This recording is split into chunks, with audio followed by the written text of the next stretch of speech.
So I was up getting him ready for school to take him and drop him off.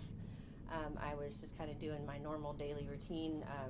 We have two dogs that we have to shut doors and stuff, and was doing that. And I had stepped out to start the car to get it to warm up some, and I just had heard him scream and came back in to see what was going on, and I saw him take off running towards one of our bathrooms, and I said, "What's going on?" And he was crying and it's just yelling, "It burns, it burns," and it looked like, you know, the right side of his face was kind of melting off basically, and at that point I didn't know what he had done exactly, but I asked about what it was, and he said that it was a squishy that he put in the microwave, and I said, "Get in the shower," and I tried to kind of shower it off, but it was more painful than anything, so I just said, "Get out, get your clothes on, and let's go to the ER." And so I just drove him to the ER immediately. What was going through your mind? Because it sounds like it came in several different waves in terms of how serious you believed what was happening was. At first, I was trying to figure out what this was on his face, because I could tell obviously it was whatever it was painful because of the look on his face, but I didn't know what this was because it was very thick and like a glue base, and so I immediately kind of wanted to touch it and like pull it, but I could tell that it was sticky. So once I got him in the shower and noticed that he was still screaming from the pain of trying to get it off, that's when I was just like, I can't handle this. I got to get him to the ER. It's too painful for, obviously, you know, it did more damage than I originally had thought. And then, you know, you get him to the ER. What was the first thing you learned once doctors were able to talk to you after they took a look at him and were able to treat him? As soon as we got him, you know, checked in at the reception desk, and they took him immediately back. You know, there was several nurses and people that came flooding in, and as soon as that happened, I knew it was, you know, pretty serious. And even they kind of didn't know what to do because of the severity of the burn. So the doctor had immediately asked if it was okay to take pictures and send it to the doctors here, and I said that's fine, so they could kind of get some guidance on how to appropriately treat it. And then when he came back, he mentioned possibly transferring him here from Plainfield. So, and that's kind of where we were then.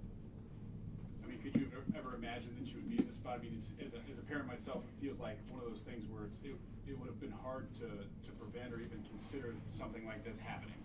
No, I didn't, because I remember as I was walking through the routine of the morning, I heard him open the microwave and start it, and I was thinking, okay, he's warming up breakfast, and you know, not for a second did I think that he was putting something non-food in the microwave. And then, you know, once we finally got transferred here, and I spoke with the doctor, she mentioned that she had already seen other kids that this had happened to, and it was like a viral TikTok thing. I hadn't even heard of it. So I was immediately kind of upset, because it's just, these people don't know the repercussions of what these challenges and goofy trends can do to kids, especially the younger ones. I just did one quick search after hearing about the story and coming here this morning, and it showed, you know, people who are much older encouraging people to do it because it makes it more pliable, whatever. But they have the knowledge maybe to do it for 10 seconds or whatever it may be. You know, how frustrating is that? I mean, I don't know if he's on social media or not, but even if you are not, these things trickle into kind of our community and our lives, whether it's at school or otherwise. Yeah, as from the conversations with Caleb, he hasn't seen the actual trend itself on TikTok or social media, because I don't like him on any of it. It was through word of mouth at school, just friends talking about things that they've heard through other kids and things like that. So it was just he thought he would try it. I did ask him how long he had placed it into the microwave for, and he said that he had started it at a minute, and I said, you left it in there the entire time, or did you stop it before the microwave went off? he said he had stopped it before the microwave stopped itself. And when we got home, I noticed there was still 20 seconds left on the microwave, so he left it in there for 40 seconds. Caleb, why don't you kind of tell me, what happened? You put it in the microwave, you open it up. Explain to me what happened in that moment and how you were feeling. It's still kind of hard to talk about. He doesn't like to really talk about it much. Tell me this, how are you feeling now? Okay. He's ready to get back to school and see his friends. That's what he's most anxious about. So you haven't been back to school yet? Yeah. Yeah. I saw some of the pictures, and obviously it looked like it hurt, but I see you now. You look so much better. How, you feel like, hey, this is behind me, and I know what not to do now? Yeah. Yeah, we definitely reiterated no non-food items in the microwave or anything like that, and I think he definitely understands the consequences of that. Can you tell me what this little thing is? A Needoh. And what is that?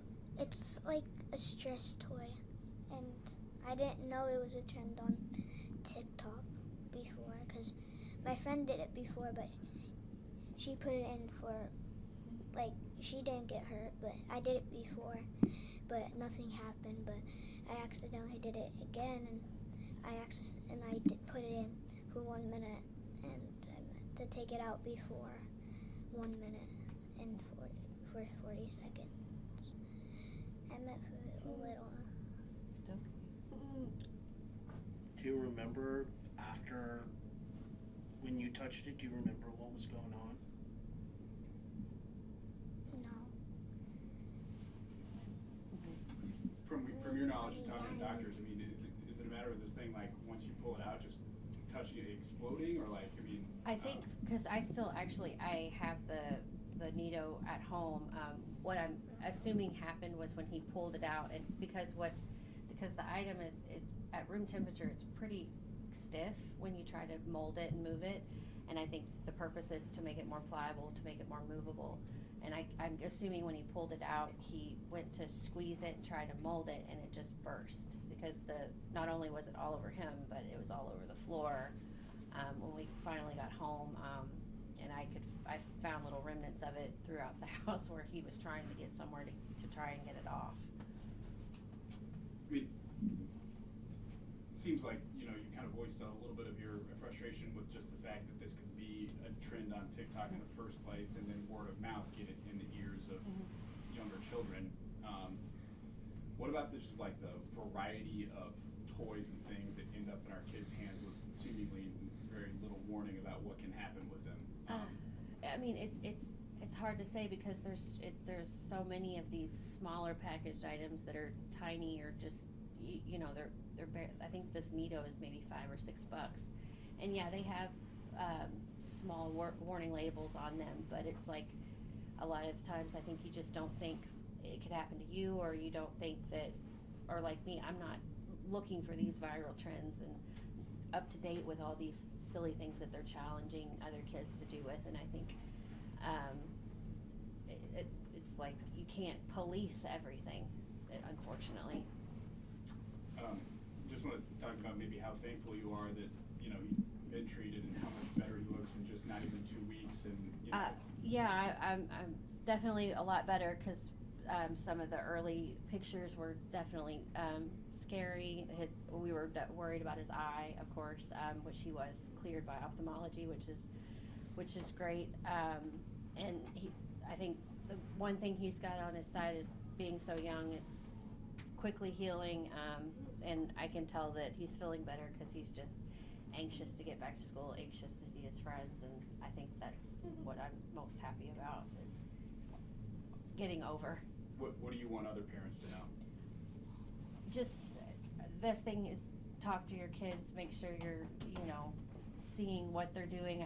I'm not big on being like a helicopter parent, but at this point sometimes you kind of have to give or take. So just warn your children to not put food items in their microwave. Sometimes you take for granted what your knowledge is that's common sense to us, but not common sense to them. Caleb, sometimes kids don't like to hear stuff from parents, Yeah. or adults in general. What would you tell your friends Just think before you act, and think before when you're like putting something in the microwave, because you can only put food, and it's more like powerful than the the oven and other stuff. So. Yeah, you can burn yourself with food too, you know? Yeah. I've done that before. So. Yeah.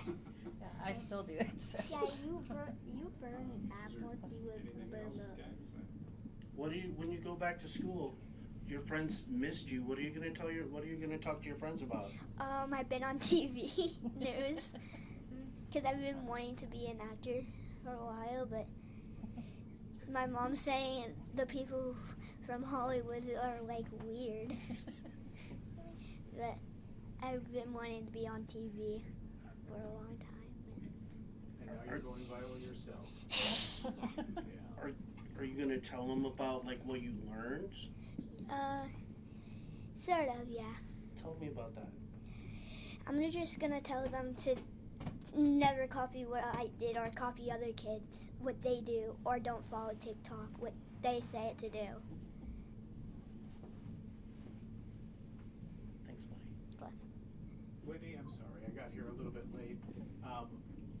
When it comes to social media, I think we're all being influenced in various ways, even as adults. Yeah.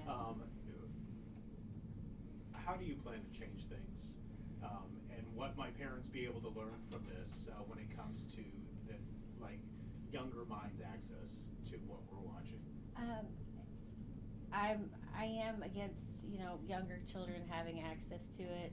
There's just a lot of things on there, obviously, that are they're naturally naive to not know to try these things, and obviously naturally curious. But also, it's like in his situation, it was through word of mouth, so other kids seeing things, and then it just sharing stories.